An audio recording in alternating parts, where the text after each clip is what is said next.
Okay, இப்போது தமிழில் பார்த்தீங்கன்னா உயிர் எழுத்துக்கள் அப்படின்னு படிக்கிறோம். அ ஆ இ ஈ.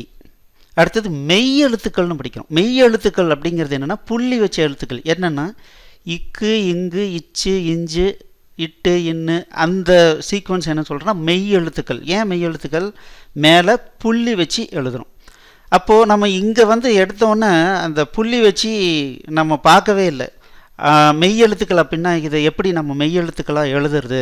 அப்படி வழியே இல்லையான்னா, ஹிந்தியில் மெய் எழுத்துக்களை தனியாக எழுதி பழக்கம் இல்லை. அந்த மாதிரி பழக்கம் கிடையாது. பட் உச்சரிப்பு வரும்போது அந்த புள்ளி வச்ச மாதிரியான உச்சரிப்பை கொண்டு வரத்துக்கு ஒரு பேட்டர்ன் வச்சுருக்காங்க. அதை நம்ம பழக பழக ஈஸியாக வந்துடும். சரிங்களா? பை டிஃபால்ட் பார்த்தீங்கன்னா இப்போ நம்ம எழுதணும்னு வச்சுக்கோங்களேன். இப்போ பார்த்தீங்கன்னா இக்குன்னு சொல்லணும்னா இதை இப்படி எழுதுகிறோம். இக்கு, இது இக்கு. ஸோ ஒவ்வொன்றுக்கும் கீழே இந்த மாதிரி கோடு போட்டால் அது என்னன்னு சொல்கிறோன்னா அந்த புள்ளி வைச்சதுக்கு சமம்.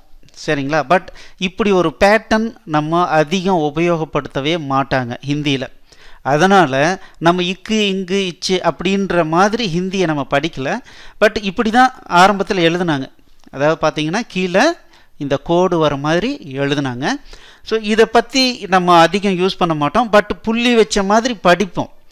ஸோ அதுதான் ஹிந்தியில் இருக்கிற ஒரு ஸ்பெஷாலிட்டி. எப்படி தமிழில் பார்த்தீங்கன்னா ஒரே கா தான் இருக்குது, காகிதம். அப்போது இடத்துக்கு தகுந்த மாதிரி அது க, க அதெல்லாம் மாற்றி மாற்றி நம்மளே படிக்கிறோம்.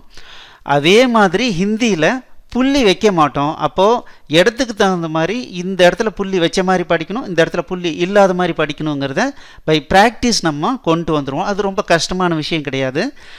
நம்ம அந்த ப்ராக்டிஸ் பண்ணோன்னா ரொம்ப ஈஸியாக. ஓ இவ்வளோதானா? அப்போ என்ன அர்த்தம்? புள்ளி வைக்கிற வேலை ரொம்ப மிச்சம், அவ்வளோதான். ஹிந்தியில் பார்த்திங்கன்னா புள்ளி வைக்கிறதுக்குன்னு நம்ம ஸ்பெஷல் எஃபர்ட் போடுறதில்ல.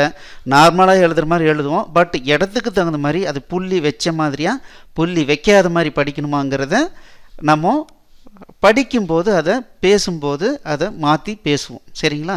ஸோ அது எப்படிங்கிறதெல்லாம் நம்ம அடுத்த கிளாஸில் பார்க்கலாம். சரிங்களா? ஸோ இப்போது நீங்கள் புக்கை எடுத்தீங்கன்னா அ ஆ இக்கு கக்கா அந்த சீக்வன்ஸ்லாம் உங்களுக்கு கரெக்டாக புரிஞ்சிடுச்சுன்னா, now let us go to the next lesson. Thank you.